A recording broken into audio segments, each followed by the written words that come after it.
So I'm Harriet Green, and most of my life I have felt passionately about learning from, understanding others who weren't in any way like me.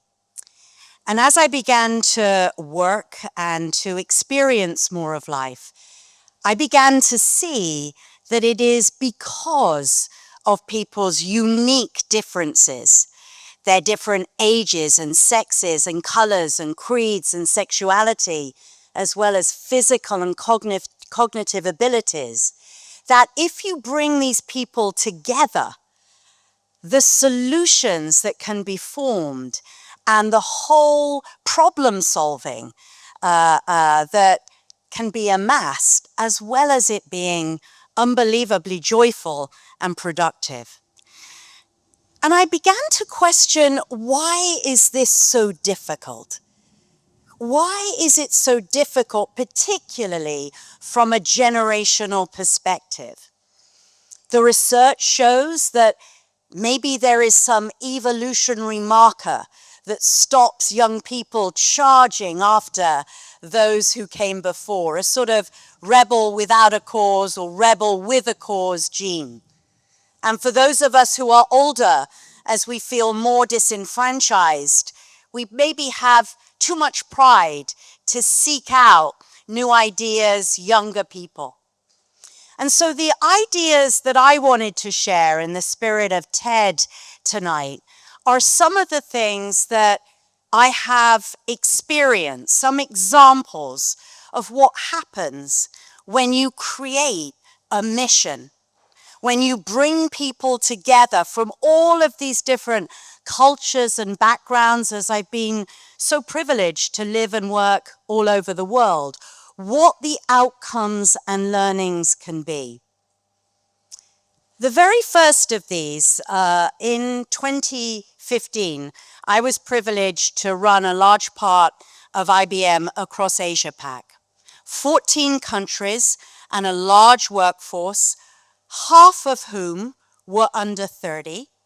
The other half were more tenured with the organization. And we were embarking upon significant changes, technology changes, customer changes, communication changes across 14 countries, and things needed to go better. And so I partnered, budded, matched my direct report team. So these are the people that run HR, communications, technology, innovation, all of the countries across Asia, matched and partnered them with individuals from the younger cohort who had high potential and high performance. And the results were really quite astounding. First of all, there was a lot of joy, a lot of productivity as we worked together on strategy, on communications, and particularly on tools that help train us all in the very latest technologies. But two really tangible outcomes of this working together across 40 and 50 years of knowledge and experience. The first was retention in the younger group.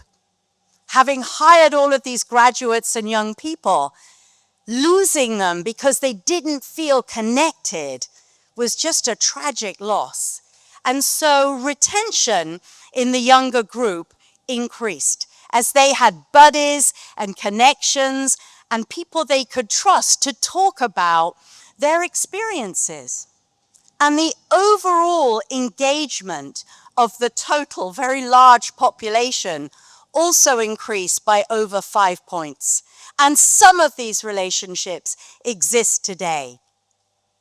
The second is something that happened quite recently, a couple of weeks ago. Again, I was very honored to help facilitate about 300 girls, 15, 16, 17, 18, in Norwich, Norfolk, England, from a whole mix of schools in that county. And they were working on their personal brand, their influence, and their voice. And about a third of the way through, the question came up, how do I beat the algorithm? And as we began to peel the onion on that question, it was really about their thoughts, views, fears that non-human intelligence would be reviewing their CVs, their university applications, or their job applications. And what ensued after that, I found really fascinating. The first observation was that the young women were so drilling on the why, the how, the who. But the mutual support in that room of over 300, say that again, what did you mean by that? The mutual support across a very mixed demographic of late teenage girls was quite uplifting for me. Us older ones and teachers in the room added a little bit of a dimension around we don't have to solve this all this afternoon, and maybe we can develop a project plan that works it through over the coming months. But I was so encouraged by the confidence that they gave each other. My third example was in the really dark, dismal time of COVID in cities. Particularly cities in Southeast Asia. And in Singapore, a portal, a simple technology portal was formed that enabled young women and a group that called themselves the Grandmas to come together around, we're in Singapore at this point, food. About recipes, about food, about how you buy it, what you do with it. The young women had rarely cooked in their own apartments. That's the nature of the cities.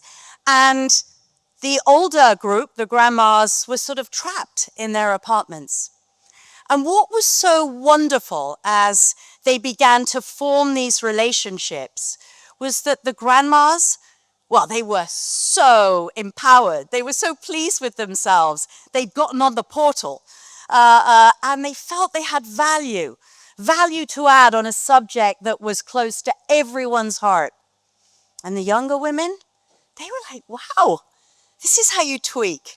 This is how you first learned this recipe, going back generations. Indonesian flavoring, a Malaysian yam, whatever it was, the coming together of the generations around food on a technology portal was so uplifting for us all. And some of our vulnerabilities and our loneliness were assuaged by it. And then perhaps my favorite example, I was given the opportunity in Munich in late 2014 to create a youth board, a board that would help us really take one of the tallest buildings in Munich and create a great working space. They went out to all the trendy HQs. They interviewed everyone, and an AI cafe, an extraordinary common working space, and award-winning programs that got customers across Central Europe really learning about analytics, about AI in an industrial setting, all determined by the youth board, all under 27. And so I share with you that if you create the purpose and if you can facilitate bringing people together and breathe life into taking everyone's experiences, the outcomes can be amazing. Thank you very much.